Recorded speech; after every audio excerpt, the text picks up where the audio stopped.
नगरपालिका निवडणुकांचा धुराळा खाली बसलाय. निकाल अनपेक्षित आणि धक्कादायक लागले. सगळ्यात महत्त्वाचा निकाल म्हणजे बीड नगर परिषदेवर संदीप क्षीरसागर यांची सत्ता येईल आणि ते आपला गड राखतील असं वाटत असतानाच अचानक 2-2.5 दिवसाच्या तयारीत पंडितांनी करिश्मा करून दाखवला आणि अजित पवारांच्या नेतृत्वाखाली बीड नगर परिषदेवर घड्याळाचा झेंडा फडकला. या निमित्तानं मुस्लिम समाज, मराठा समाज हा एकत्रित झाल्याची चर्चा आहे. त्याचसोबत हिंदू समाजाने देखील अजित पवारांच्या नेतृत्वाखालील पॅनलला भरघोस मतदान केल्याची देखील चर्चा आहे.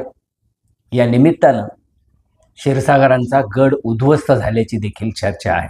या सगळ्या विषयावर आपण पुढील काही वेळात बोलणार आहोत, तेव्हा कुठेही जाऊ नका. न्यूज अँड व्ह्यूजचे व्हिडिओ आवडत असल्यास लाईक करायला, शेअर करायला आणि न्यूज अँड व्ह्यूज या यूट्यूब चॅनलला सबस्क्राईब करायला विसरू नका. नमस्कार, मी लक्ष्मीकांत रुईकर. न्यूज अँड व्ह्यूजमध्ये आपल्या सर्वांचं स्वागत. बीड नगरपालिकेमध्ये जे नवीन नगराध्यक्ष आणि त्यांच्यासोबत सर्वच पक्षाचे जे 52 नगरसेवक निवडून आले त्यांचं मनपूर्वक अभिनंदन. अत्यंत चुरशीची आणि मराठवाड्यात सगळ्यांचं लक्ष लागून असलेली नगरपालिका निवडणूक म्हणजे बीड नगरपालिका. या निवडणुकीमध्ये स्वतः राज्याचे मुख्यमंत्री देवेंद्र फडणवीस, राज्याचे उपमुख्यमंत्री तथा बीडचे पालकमंत्री अजित पवार यांच्या सहित अनेक मंत्री संत्री हे त्यांच्या पक्षाच्या प्रचारासाठी येऊन गेले. अगदी प्रचार संपायला काही तास शिल्लक असताना मुख्यमंत्र्यांनी बीडकरांना येऊन आश्वस्त केलं आणि आपल्या ताब्यात नगरपालिका द्या, विकास करून दाखवू हा शब्द दिला. तर अजित पवार हे 2 वेळा बीडला येऊन गेले. अक्षरशः काही वॉर्डामध्ये पायी फिरले. सना मलिक असतील, नवाब मलिक असतील असे दिग्गज मुस्लिम देखील या बीडच्या दौऱ्यावर येऊन गेले. दुसरीकडं संदीप क्षीरसागर जे राष्ट्रवादी काँग्रेस शरद पवार गटाचे एकमेव मराठवाड्यातले आमदार म्हणून विधानसभेला निवडून आलेले, ते मात्र एक हाती लढत होते. त्यांनी कुठल्याही मोठ्या नेत्याची सभा आयोजित करायची किंवा मोठ्या नेत्याला सभेसाठी बोलवायचं यापेक्षा लोकांमध्ये जाणं पसंत केलं. त्यांनी या 12 दिवसाच्या प्रचारादरम्यान जवळपास 40 ठिकाणी सभा घेतल्या आणि मतदान झाल्यानंतर सर्वच बीडकरांना अशी अपेक्षा होती की घड्याळचा जो उमेदवार आहे तो वादग्रस्त आहे, त्यांचं नेतृत्व लोक मान्य करणार नाहीत आणि तो 3 नंबरवर जाईल. पण जेव्हा मतपेटी फुटली आणि मतदानाची मोजणी सुरू झाली त्यानंतर मात्र धक्कादायक निकाल यायला सुरुवात झाली. जे संदीप क्षीरसागर हे बीड नगरपालिका ताब्यात ठेवतील अशी अपेक्षा होती, त्यांचा नगरपालिकेचा नगराध्यक्ष पदाचा उमेदवार हा 3ऱ्या नंबरवर फेकला गेला.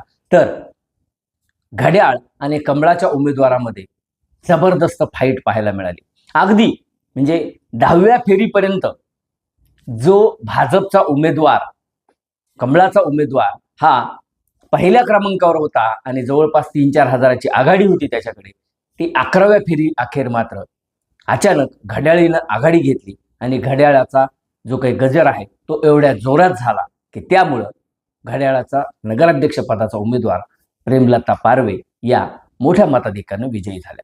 या सगळ्या घटना घडामोडीमध्ये काही गोष्टी या जाणीवपूर्वक लक्षात घेण्यासारख्या आहेत. म्हणजे बीड शहरामध्ये किंवा बीड शहर हे तसं मुस्लिम आणि ओबीसी बहुल मतदार असलेलं शहर आहे. या ठिकाणी जवळपास 60 ते 65 हजाराच्या आसपास मुस्लिमांची मतदार संख्या आहे, तर तेवढीच काही प्रमाणात अधिक ही ओबीसींची मतदार संख्या आहे. त्याचसोबत मारवाडी, ब्राह्मण, जैन, माहेश्वरी आणि दलित यांचा देखील मोठा टक्का या शहरात आहे. पण नगरपालिका निवडणुकीत झालं काय?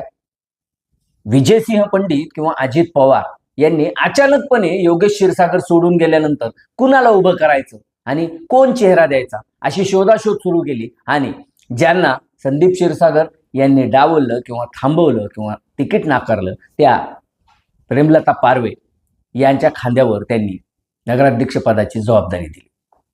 त्यांचे जे जावई आहेत शेख मुजीब हे मुस्लिम चेहरा म्हणून अजित पवारांकडून किंवा पंडितांकडून प्रोजेक्ट करण्यात आले आणि मुस्लिमांवर हे बिंबवण्यात आलं की लोकसभेला जर का तुमच्या मतांचा वापर होत असेल, विधानसभेला जर का तुमच्या मतांचा वापर होत असेल, तर नगरपालिकेच्या वेळी तुम्हाला संधी का दिली जात नाही?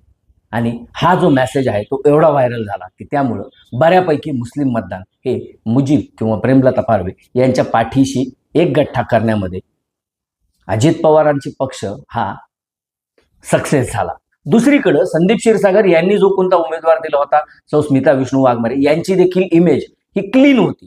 गेल्या 30-35 वर्षात कुणावरही कधी साधी अॅट्रॉसिटी झालेली नाही, कुणालाही हा माणूस रागाने बोललेला नाही, क्लीन इमेज आहे, कुठेही भ्रष्टाचाराचा डाग नाही, असा माणूस संदीप क्षीरसागरांनी मैदानात उतरवला होता. आणि तिसरीकडे सौ ज्योती घुमरे यांच्या सारख्या एका डॉक्टरला मैदानात उतरून योगेश क्षीरसागर असतील किंवा पंकजा मुंडे असतील यांनी देखील तगडी फाईट देण्याचा प्रयत्न केला होता. पण ज्या प्रमाणात ओबीसी वोटिंग किंवा हिंदू वोटिंग हे बाहेर पडायला अपेक्षित होतं तेवढं ते पडलं नाही. आणि दुसरीकडे मुस्लिम वोटिंग असेल किंवा दलित वोटिंग असेल किंवा मराठा वोटिंग असेल हे मात्र तुलनेनं जास्त प्रमाणात बाहेर पडलं.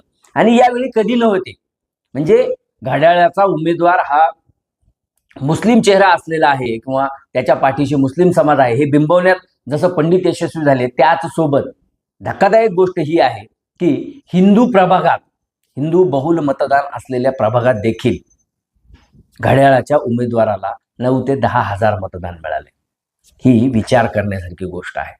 म्हणजे जर का एखाद्या समाजानं ठरवलं की त्यांना आपल्याला त्या शहरावर वर्चस्व निर्माण करायचंय, तर तो समाज जर का एक गठ्ठा झाला तर निर्णय हा काहीही होऊ शकतो, निर्णय त्यांच्या बाजूने लागू शकतो किंवा त्यांनी जर का ठरवलं तर तो विरोधात सुद्धा देऊ शकतात.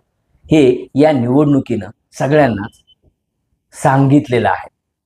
विशेष बाब म्हणजे ज्या क्षीरसागर घराण्याची गेल्या 30 वर्षापासून किंवा त्यापेक्षा अधिक काळापासून नगरपालिकेवर एक हाती सत्ता होती ना, त्या क्षीरसागर घराण्यावर आज विरोधात बसण्याची वेळ आलेली आहे.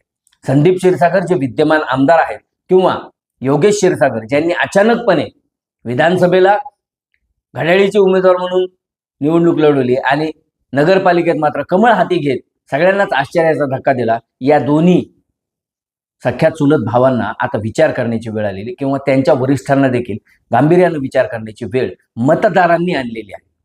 हा निकाल अनपेक्षित आहे. म्हणजे कुणालाही जे घड्याळीचा प्रचार करत होते त्यांना फक्त अपेक्षित असेल, पण बाकी कुणालाही हे अपेक्षित नव्हतं की इथं घड्याळीचा उमेदवार जो 3ऱ्या नंबरवर गृहीत धरला जात होता तो 1 नंबरवर येईल आणि तो विजयी होईल. कारण बीडवर क्षीरसागरांचा पगडा आहे.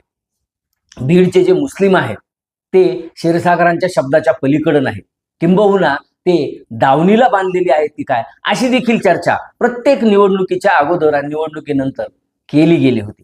पण यावेळेस मुस्लिम समाजानं दावण तोडली असं म्हणायला हरकत नाही. आणि त्याला जी जोड मिळाली ती मराठा असेल, ओबीसी असेल किंवा दलित समाज असेल यांची देखील भक्कम जोड मिळाली. म्हणजे जे कॉम्बिनेशन विधानसभेत सक्सेस होऊ शकलं नाही ते कॉम्बिनेशन कदाचित नगरपालिकेच्या वेळी या इतर हिंदू समाजानं करून दाखवलं आणि त्यामुळंच क्षीरसागरांच्या सत्तेला सुरुंग लावण्यात मतदारांना किंवा बीडकरांना यश मिळालं. आता क्षीरसागरांच्या सत्तेला सुरुंग जरी लागलेला असला तरी देखील त्याचा फार मोठा जल्लोष किंवा फार मोठा उत्साह बीडकरांमध्ये दिसून आला नाही. कारण नगरपालिका चालवावी तर ती क्षीरसागरांनीच असा बीडकरांचा पक्का एक समज झालेला आहे. आता त्यामध्ये नवीन जे खेळाडू आलेले आहेत नगरपालिकेत, जे नगराध्यक्ष आलेले आहेत आणि त्यांचे नेते कशा पद्धतीनं डाव टाकतात आणि कशा पद्धतीनं बीडकरांची सेवा करतात यावर पुढील अनेक निवडणुकांचं भविष्य अवलंबून असणार आहे. तुर्तास इतकंच. न्यूज अँड व्ह्यूजचे व्हिडिओ आवडत असल्यास लाईक करायला, शेअर करायला आणि न्यूज अँड व्ह्यूज या यूट्यूब चॅनलला सबस्क्राईब करायला विसरू नका.